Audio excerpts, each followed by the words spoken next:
حي على الفلاح. Because believe me, as an ummah, we are lacking character and conduct. That is one thing that people are really lacking as Muslimin. We begin to attack one another, to hate one another, to address one another rudely, to speak to one another without any respect, and even worse, not even to acknowledge one another.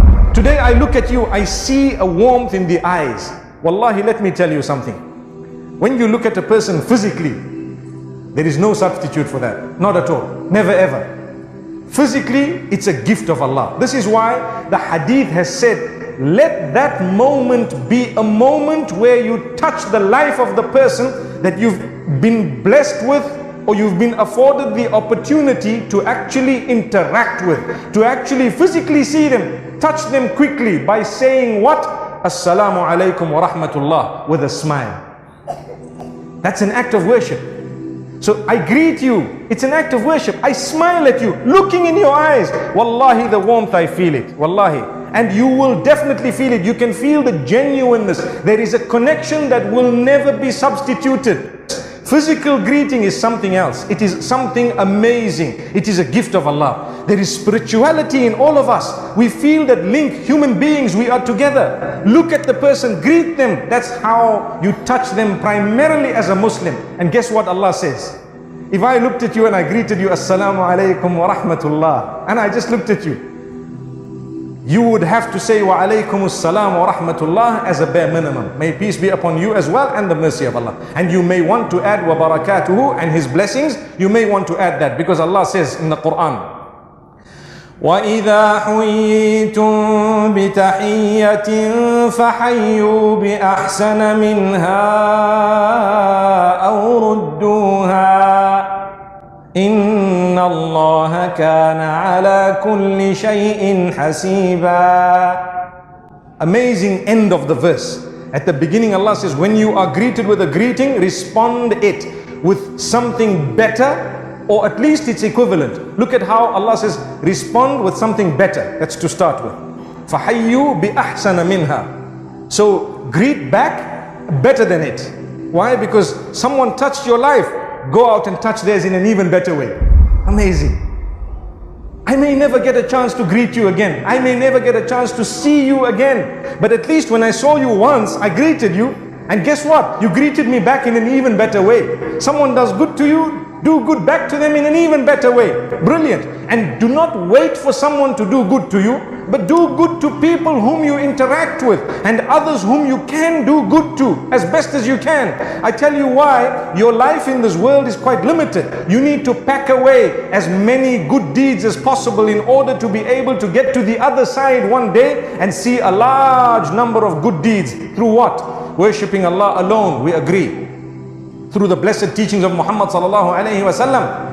And part of it is through touching the lives of others, interacting with them with the best character and conduct. This is why Muhammad sallallahu alaihi wasallam says, خِيَارُكُمْ أَحَاسِنُكُمْ أَخْلَاقًا. The best from amongst you are those who have brilliant character, the best in character.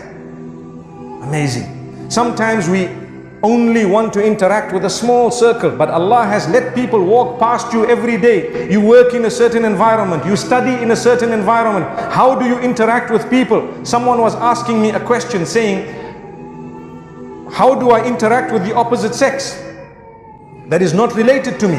To be honest, if circumstances make you cross paths in a way that you cannot ignore. Today, for example, I flew over to this beautiful country, Qatar, and when I got to the counter, there was a female. So within whatever I can, with respect, bearing in mind that I'm a Muslim, without something that is unnecessary, but at the same time, with character that is as exemplary as possible, you will have to put forward your ticket, you have to put forward your passport, you have to answer a few questions, because there is nothing you can actually do about it. But to now that you have this particular situation, make the most of it to touch the life of someone in a way that when you disappear, they feel closer to Allah as a result. Why? Because it's the teachings of Allah that asks you to be kind to people so that they can relate to the Maker. If we were to be as horrible as possible to everyone, believe me, nobody would be seated here today.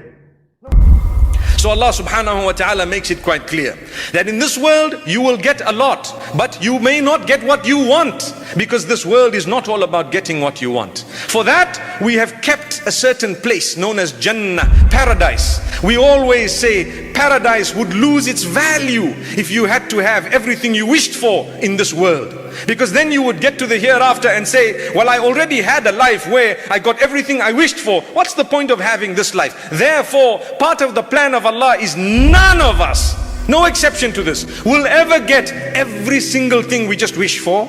No, there has to be restriction in order for us to appreciate Jannah. The day Allah says, فيها ما تشتهي الأنفس وتلذ الأعين. In it, there is everything that the soul shall desire.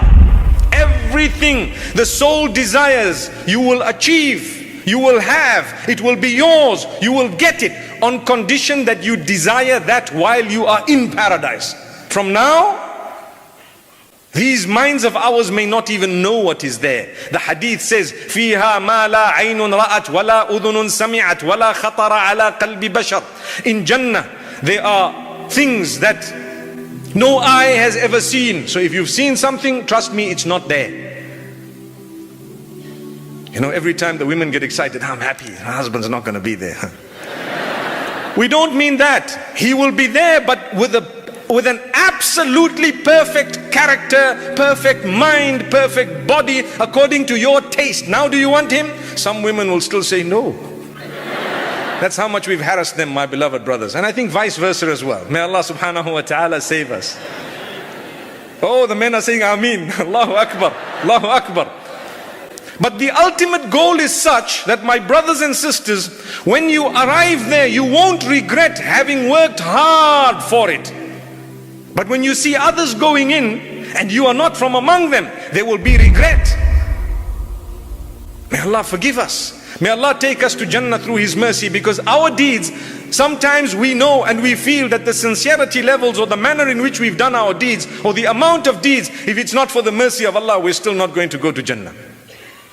We are weak.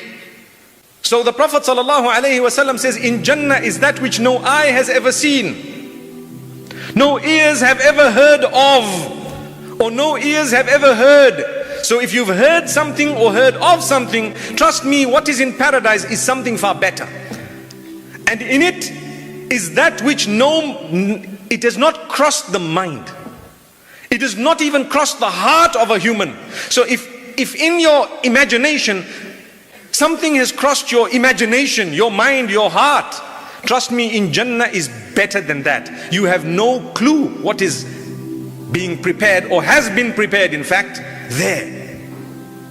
But we need to work towards it.